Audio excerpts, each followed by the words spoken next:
వచ్చారు. దేవుని సన్నిధిలో కొద్ది నిమిషాలు ప్రభుతో కలిసి ఆనందించేటువంటి అవకాశాన్ని మీరు సద్వినియోగం చేసుకుంటున్నందుకు ఎందరికో లేని గొప్ప భాగ్యం. అందరూ అనుకుంటున్నారు దేవుడు మమ్మల్ని దీవించాడు, కానీ వారు అనుకుంటున్న దీవెన కాదు. వారు పొందుతున్న సుఖము కాదు. వారు పొందుతున్న ఆనందం కాదు. ప్రభువునందు ఆనందించుడి, మరలా చెప్పుదును, ప్రభువునందు ఆనందించుడి అంటున్నాడు. దేవుని అందు ఆనందించి దేవునితో కలిసి ఆనందించే ఆనందమే నిజమైన ఆనందం. ఆ ఆనందాన్ని మీరు పంచుకోవడానికి ఈ రాత్రికాల సమయంలో దేవుని నమ్మి ఆయన సన్నిధికి ఇచ్చేస్తారు. 125వ కీర్తనలో, కీర్తన గ్రంథం 125వ కీర్తనలో మొదటి వచనంలో ఒక మాట అంటాడు, యెహోవా యందు నమ్మిక ఉంచువారు కదలక నిత్యము నిలుచు సీయోను కొండవలె ఉంటారు. ఆమేన్, హల్లెలూయా. నా ప్రియ సహోదరి సహోదరులారా, ఈ మాటల వెనుక దేవుని ఆంతర్యం. దేవుని యందు నమ్మిక ఉంచాలి అని చెప్తున్నాడు. అంటే ఈ మాట దేవుడు సెలవిస్తున్నాడు. ఈ మాట అంటే జనులు దేవుని యందు నమ్మిక ఉంచలేని స్థితిలో ఉన్నారు. దేవుణ్ణి ఆరాధిస్తున్నాము కానీ, దేవుని మహిమపరుస్తున్నాము కానీ, సంపూర్ణ నమ్మకత్వాన్ని కలిగి ఉండలేకపోతున్నాం. ప్రియమైన దేవుని బిడ్డలారా,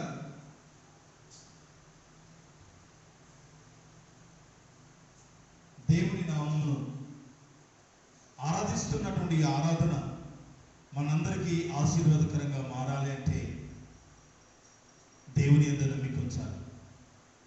వాట్ ఈస్ ద యూస్? దేవుని యందు ఈ నమ్మకత్వాన్ని, లేక ట్రస్ట్,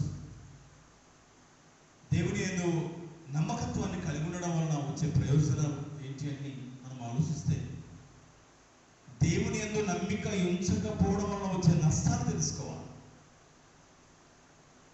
దేవుడితో నమ్మకత్వం లేకపోతే కదా, కుటుంబంలో భార్యాభర్తల మధ్య నమ్మకం లేకపోతే శోధనలు వస్తున్నాయి. అన్నదమ్ముల మధ్య నమ్మకం లేకపోతే శోధనలు సంభవిస్తున్నాయి. ఈ రీతిగా చెప్పుకుంటూ పోతే నమ్మకం లేని ఏ చోట నెమ్మది ఉండదు. నమ్మకం లేని ఏ చోట నెమ్మది ఉండదు. మరి ఆ నమ్మకం లేని ఆ నెమ్మది నీకు కావాలా? ఈ రాత్రికాల సమయంలో దేవుని నమ్మి ఆయన ద్వారా ఆశీర్వాదం పొందాలని ఆశిస్తున్నా మీకు దేవుడు ఇస్తున్న వాగ్దానాలు ఏమంటున్నాడండి? కదలక నిత్యము నిలుచు సీయోను కొండ వలె ఉంటా. ఒక కొండని ఎగ్జాంపుల్గా చేస్తున్నాడు. వాక్యం ప్రతిదీ కూడా రూపకలంకరణ విధానంలో చెప్తాడు. ప్రతిదీ కూడా ఒక ఆకారాన్ని చూపిస్తూ దాని వెనుక ఉన్నటువంటి ఆంతర్యాన్ని గ్రహింపజేసేటువంటి శక్తిని దేవుడు మనకి ఇస్తాడు. హల్లెలూయా. ఇక్కడ కదలక నిలుచు సీయోను కొండ పేరు చెప్తున్నాడు. దాని పేరు సీయోను. అది ఎలా ఉంటుందంటే కదలకుండా ఉంటుందట. కదలకుండా. మనం అలా కదలకుండా ఉన్నామా?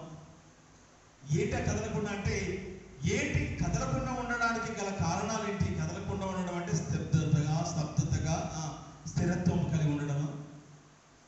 కదలకుండా ఉండడం అంటే ఏంటంటే అపాయాలు వస్తాయి, జాగ్రత్త. శ్రమలు సంభవిస్తాయి, జాగ్రత్త.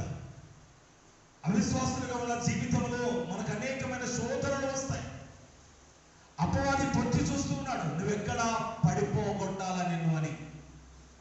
అపవాది మనల్ని పడత్రోయాలని అనిత్యము ఆలోచన చేస్తుంటాడు. నీకు లేని దుర్వ్యసనాలకు అలవాటు చేస్తాడు.